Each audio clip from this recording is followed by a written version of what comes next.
nous allons voir comment est-ce que si on est stressé, si on est tendu, nerveux, sous tension, comment est-ce qu'on peut essayer d'une part de se détendre, mais aussi d'essayer de vivre notre vie quotidienne d'une façon plus détendue. Alors, on va d'abord parler du stress, parce que c'est un mot qui est très à la mode et qui est très important. Le mot stress a été découvert en 1905 par Hans Selye. Et Hans Selye, qui était autrichien, a défini le stress comme étant, et c'est important d'écouter cette définition, comme étant une réponse non spécifique de l'organisme humain à toute simulation. Donc c'est simplement une réponse qui est automatique à une simulation, que cette simulation soit positive, ça peut être l'amour, ou qu'elle soit négative, ça peut être la peur, ou qu'elle soit bonne ou mauvaise, ça peut être un extrême froid ou une extrême chaleur. Dès que notre corps est en face d'une simulation, tel qu'un événement quotidien, eh bien, il va réagir d'une façon automatique. Et qu'est-ce qui se passe lorsque le corps réagit?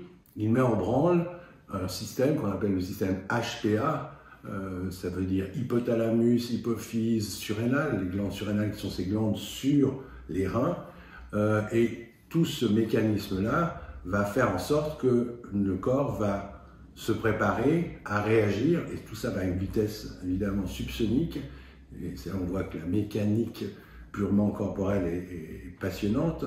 Et qu'est-ce qui se passe? Il va y avoir stimulation de différentes hormones au niveau de ces surrénales. Une partie de ces glandes surrénales qui sont appelées communément un peu les glandes du stress, eh bien une partie va sécréter la fameuse adrénaline que tout le monde dont tout le monde a entendu parler.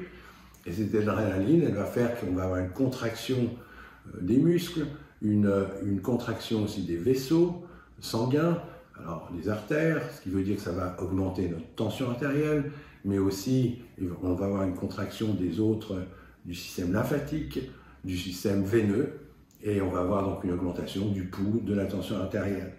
Puis d'autres hormones sont synthétisées au niveau de ces glandes surrénales, et c'est la cortisone, l'aldostérone, bref, des noms, je ne vais pas vous abreuver de noms barbares. Ce qui est important de savoir, c'est que ces hormones, elles vont faire que les reins vont être stimulés, que aussi le sucre va être mobilisé, parce que le corps part du principe que les deux organes principaux qu'il faut absolument maintenir en vie, eh bien, c'est le cerveau et le cœur notamment.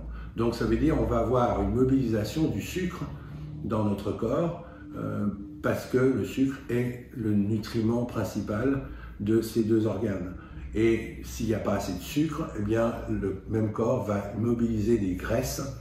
Ça a son importance, on le verra, pour les conséquences d'un stress trop long. Et il mobilise ces graisses à partir desquelles il va fabriquer du sucre. Tout ceci se passe de façon automatique et excessivement rapide. C'est une réaction absolument normale de tout un chacun face à une stimulation. Jusque-là, on est simplement dans une réaction automatique, mais j'insiste bien, absolument normale. Et on est capable, en tant qu'être humain, d'être confronté à des stimulations excessivement importantes, violentes, et de parfaitement pouvoir nous rétablir par la suite. Parce que qu'est-ce qui se passe par la suite? Eh bien, il y a un autre système qui vient se déclencher, une fois que le danger, ou bien une fois que la stimulation est terminée, qui ramène tout l'organisme humain à quelque chose de beaucoup plus calme et une détente qu'on va pouvoir percevoir physique. Et à ce moment-là, tous les systèmes qui se sont mis à sécréter toutes ces hormones vont disparaître et être remplacés par un autre système qui va apporter une détente et le retour à la normale. Ça, c'est ce qu'on va appeler le stress tel que défini par Hans Selye. Le problème, c'est que dans la société, depuis des années et des années, on parle du stress, mais en fait, ce stress est un mot qu'on utilise pour dire qu'on est tendu et qu'on reste tendu. Alors, c'est vrai que s'il n'y a pas cette pause dont je viens de parler, eh bien, qu'est-ce qui se passe à ce moment-là? Eh bien, on a une tension qui perdure, et si cette tension perdure, suffisamment longtemps, on va voir les effets négatifs du stress qui vont apparaître. Et ces effets négatifs sont lesquels? On va avoir, si on prend les différentes hormones dont on parlait, si la tension artérielle reste très élevée parce que la stimulation n'a pas été suivie par une détente, eh bien on va avoir une augmentation du pouls, une augmentation de la tension artérielle. Et ça peut mener par la suite à une hypertension dont il va falloir s'occuper, bien entendu. L'autre chose qui se passe, c'est que les reins étant fortement stimulés, ils peuvent se fatiguer et laisser passer à ce moment-là des protéines qui sont des éléments importants pour la constitution de notre corps, parce que c'est un des principaux constituants de notre corps, les protéines. Et si les protéines que normalement on doit garder dans notre corps et qui servent à la construction des différents tissus, organes et autres, bien commencent à partir dans nos urines, évidemment, ça a des conséquences fâcheuses. L'autre point qui est important de souligner, c'est que, vu qu'on a vu que le sucre était mobilisé, au bout d'un moment, les lipides, donc les graisses que l'on a dans notre corps, eh bien, sont accumulées. Et c'est ce qui explique que pas mal de personnes peuvent prendre du poids s'ils sont tendus, alors que d'autres vont par contre en perdre. On ne sait pas très bien pourquoi certaines prennent du poids et d'autres ne vont pas perdre du poids. De toute façon, c'est l'un des chapitres qu'on va étudier par la suite. Il y a cette prise de poids qui peut être importante. Et puis, une des choses capitales qui est importante de souligner, c'est que si ces tensions perdurent, au bout d'un moment, le deuxième système de défense de notre corps, qu'on appelle le système immunitaire, donc avec des anticorps qui sont là pour essayer de combattre les virus, les bactéries, les cellules anormales que l'on fabrique, ce système immunitaire est toujours présent. On peut faire des analyses sanguines, tout va bien. Par contre, il est beaucoup moins efficace et il peut même arriver parfois, si les tensions sont très importantes, eh bien, que ce système immunitaire devienne carrément déficient. Ce qui va entraîner quoi?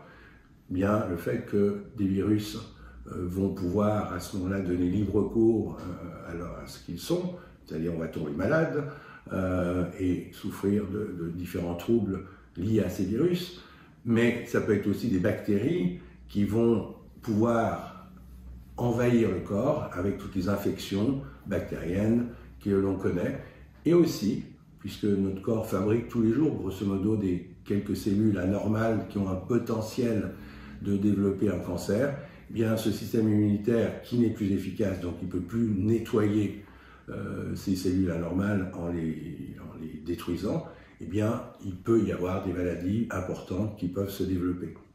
Donc souvenons-nous que le stress défini par Saïli, en fait, c'est simplement une réponse à une stimulation. Par contre, quand on parle de stress, où je suis stressé, où je suis tendu, eh bien ça veut dire qu'on a des tensions qui subsistent dans notre corps et qui peuvent donner des conséquences fâcheuses.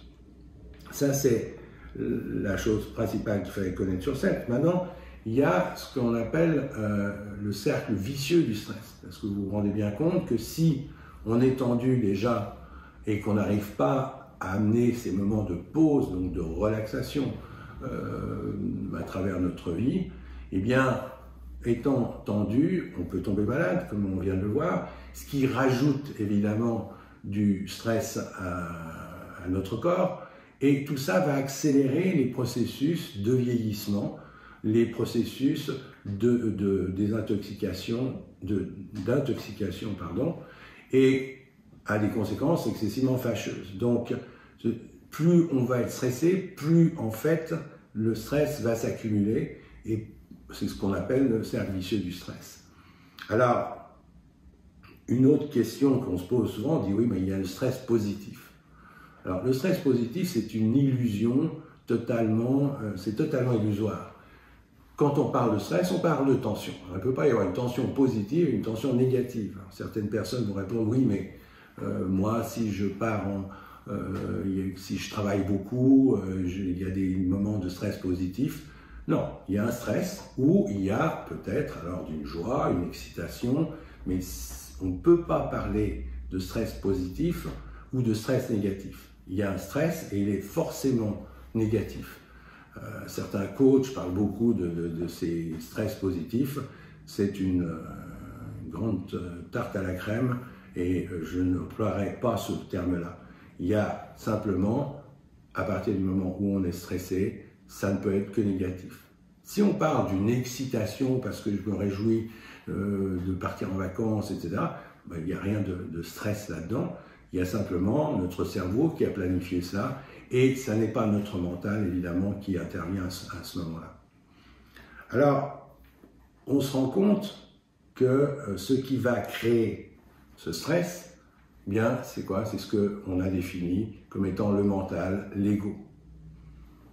Je vous rappelle, l'ego, c'est celui qui nous coupe du moment présent, qui nous coupe de nos émotions, qui nous coupe de nous-mêmes et qui nous met dans des pensées, dans le vide, et en tout cas pas dans la réflexion.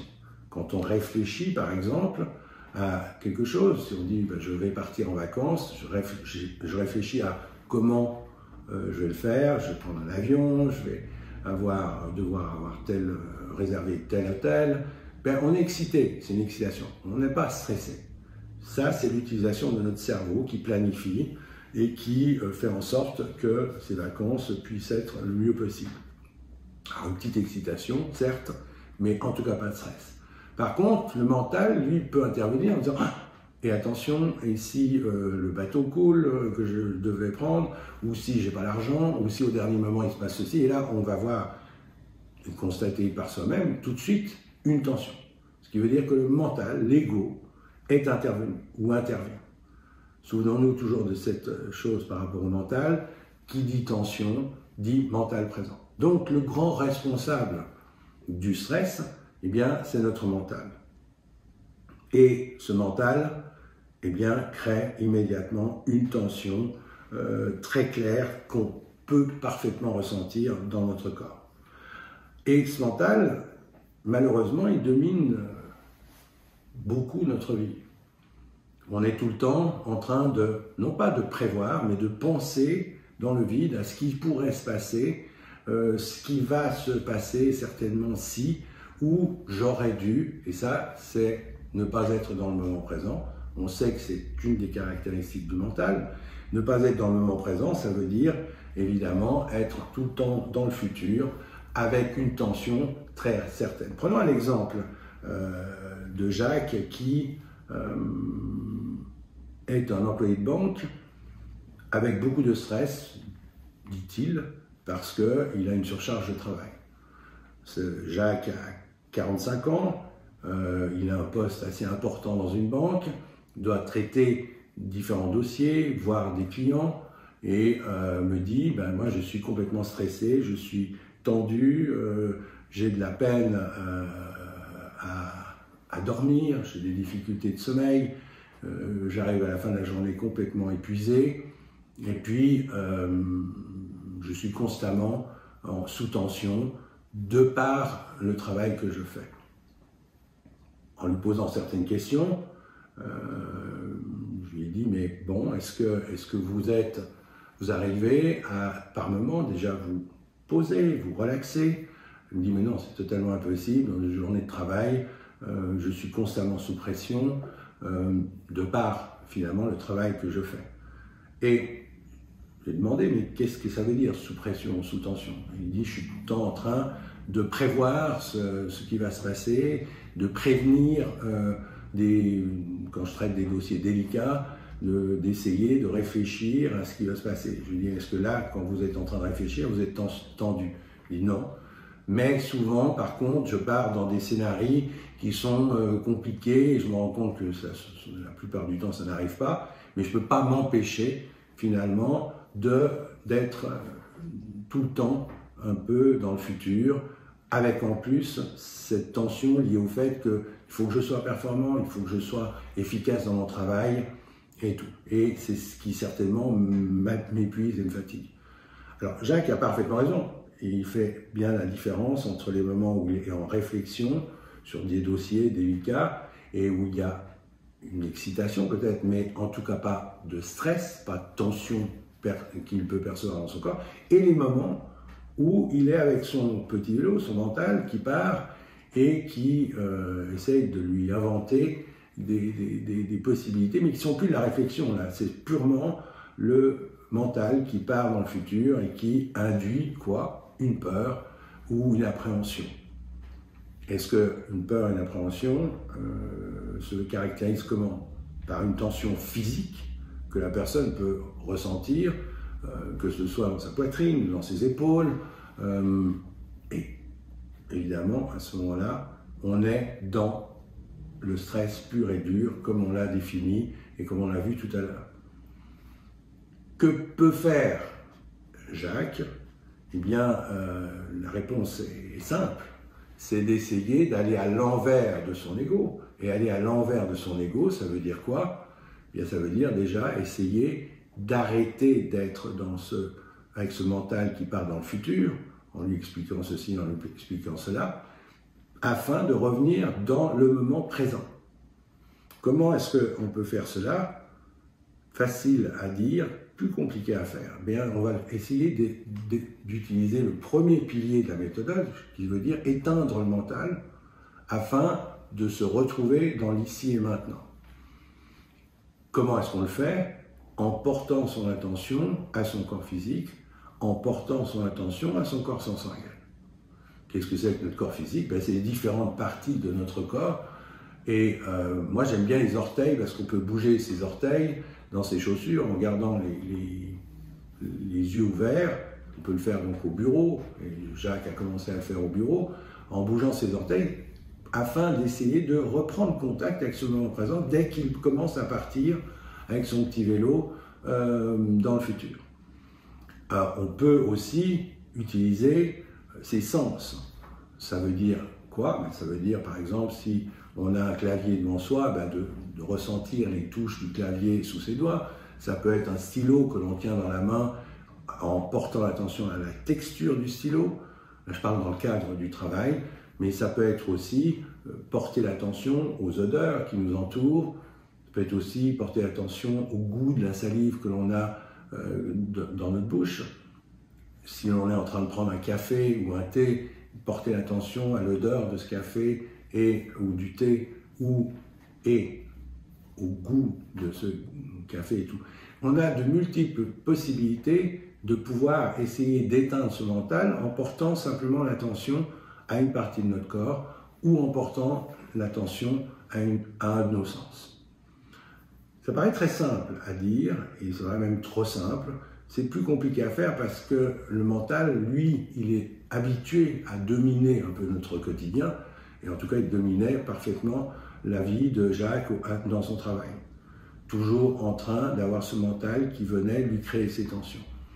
En essayant le plus souvent possible de faire ce type d'exercice dont on parlait pour éteindre le mental, eh bien, ça permet d'une part de revenir dans le moment présent, c'est-à-dire se débarrasser de ses peurs, de ses angoisses, de ses appréhensions, mais aussi des culpabilités en disant j'aurais dû mieux traiter les dossiers, etc.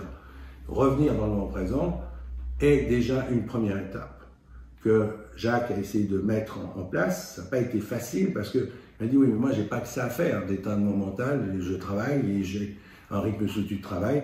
Ce qui est une phrase qu'on entend très souvent. Ça, c'est de nouveau une phrase venant du mental de la personne qui dit mais non, mais moi j'ai pas le temps. J'ai pas le temps de quoi? J'ai pas le temps de m'occuper de moi finalement. Et donc je vais pas bouger mes orteils dans mes chaussures, alors que c'est quelque chose qu'on peut faire dans un entretien, on peut le faire partout, dans sa voiture, on peut le faire dans son lit évidemment, mais aussi au travail. Une fois qu'il a un peu essayé de faire, disons un peu mieux, avec ce mental, d'essayer de s'occuper, d'abord, ça a été mieux. Mais c'est progressif parce que on ne se rend pas compte à quel point, dans notre vie quotidienne, notre mental a pris de la place. Il est tout le temps en train de venir, soit de nous embarquer dans le futur, ou bien de nous faire étudier le passé pour prévoir le futur. Alors là, on est super tendu, et on le fait presque d'une façon automatique. Ne serait-ce que déjà de prendre conscience que ce mental est là, que ce mental prend de la place. Eh bien, c'est important. Et c'est ce qu'a pu faire Jacques, ce qui l'a aidé à un peu se détendre, ou pas complètement, parce qu'on verra que par la suite, que malheureusement dans ce moment présent, il y a aussi des émotions, et que souvent ces émotions, on ne se permet pas de les vivre, parce qu'elles sont aussi bloquées par le même mental. mais ça lui a déjà fait du bien pour pouvoir être un peu moins stressé. Prenons un autre exemple, c'est Marie qui est mère de famille. Marie est mère de famille, elle a 2 enfants, elle s'occupe de ses enfants qui sont en bas âge, et toute la journée, elle est sur le qui-vive. En plus, elle doit s'occuper évidemment de son ménage, de la cuisine, bref, les tâches d'une femme qui est chez elle, avec 2 enfants en bas âge, qui demandent de l'attention et qui demandent, bien entendu, aussi qu'on s'occupe d'eux. On les amène à la danse, qu'on les amène au sport, et tout ceci fait que la journée de Marie est excessivement bien chargée, me dit-elle. Et elle est tendue, elle est totalement stressée, et me dit, mais je ne comprends pas parce que normalement, je devrais pouvoir faire front à tout cela, mais il se trouve que je suis complètement stressé. En discutant avec elle, elle découvre que finalement, elle est tout le temps dans le futur, en train de prévoir, finalement très peu dans le moment présent. Elle est tout le temps en train de projeter est-ce qu'il faut qu'elle fasse ceci, qu'il faut qu'elle accompagne l'enfant à ceci, puis qu'après qu'elle aille chercher l'autre, et que ceci amène beaucoup de stress, donc beaucoup de tension.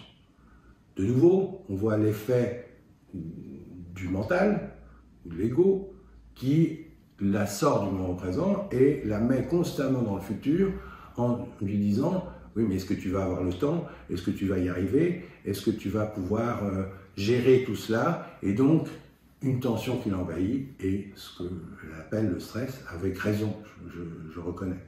Troisième autre exemple, c'est Pierre qui est chef d'entreprise.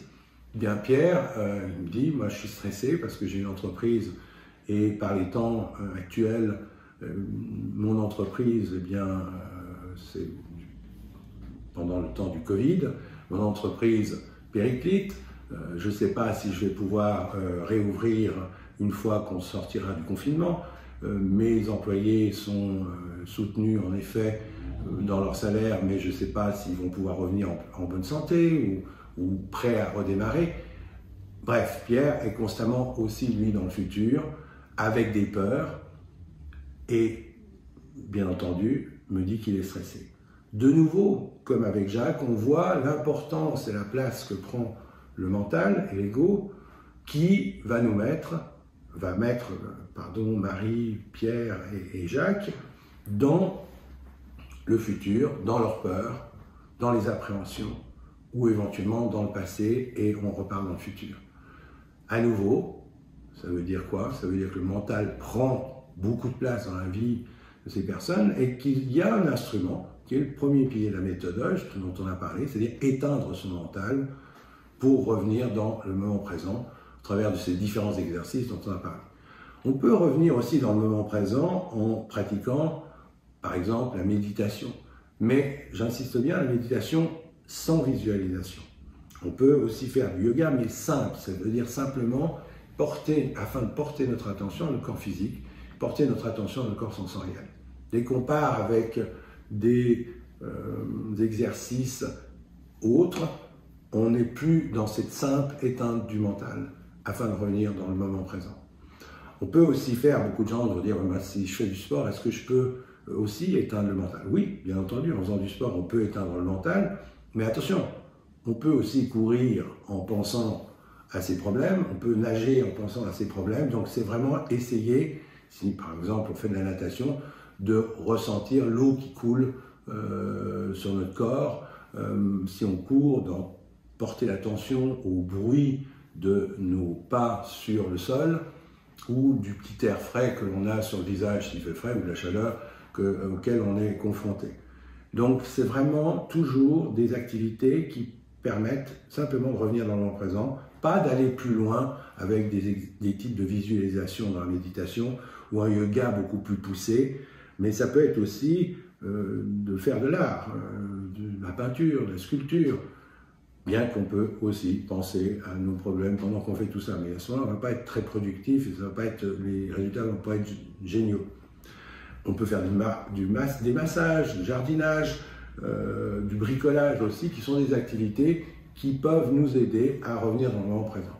Mais quand on est au bureau ou quand on est en train d'être dans son quotidien, on n'a pas tout ça à notre disposition. Et là, moi je recommande vraiment ce petit exercice des orteils. J'aime bien les orteils parce qu'on n'est pas en train de voir nos orteils, et tout simplement de les bouger nous permet de pouvoir revenir dans le présent. Mais contrairement à ce qu'on pense, que beaucoup de gens disent, c'est pas en revenant simplement dans le moment présent qu'on va être bien et détendu. On peut rester excessivement tendu dans le moment présent. Pourquoi? Parce que quand on revient dans le moment présent, on se trouve nez à nez avec quoi? Bien, on se trouve nez à nez avec nos émotions, de joie, de tristesse, de colère. Et si on n'en fait rien, là on rentre dans la deuxième caractéristique du mental, telle qu'on l'a définie, ben si on n'en fait rien, on reste tendu.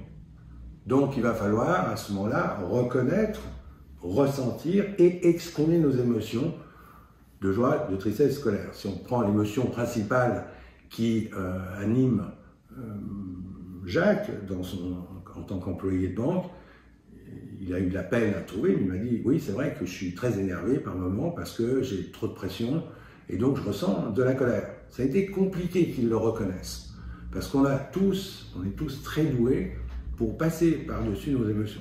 On ne reconnaît même pas qu'on est énervé. On dit « Oui, ben c'est normal, je suis employé de banque, j'ai des responsabilités, ben c'est normal que je sois stressé. » Deux points, c'est normal que quelque part je sois un peu frustré et que j'en fasse rien. Ben, ça fait partie de mon travail. Marie, pareil. La mère de famille, eh ben oui, elle est par moments énervée d'être cantonnée à la maison, d'être cantonnée dans ses tâches ménagères, de ne pas pouvoir aller voir ses amis quand elle le désire, ce qui crée une frustration, donc une colère. Eh bien, il a fallu aussi du temps pour qu'elle reconnaisse que oui, assez souvent, finalement, elle est irritée, contrariée, qui sont d'autres mots pour signifier qu'elle est en colère, et qu'elle n'en fait rien, qu'elle ne le reconnaît même pas. Et pareil pour notre ami chef d'entreprise Pierre, qui en réalité était très en colère du fait d'être confiné par des autorités qui prennent les décisions à sa place et de devoir arrêter de travailler.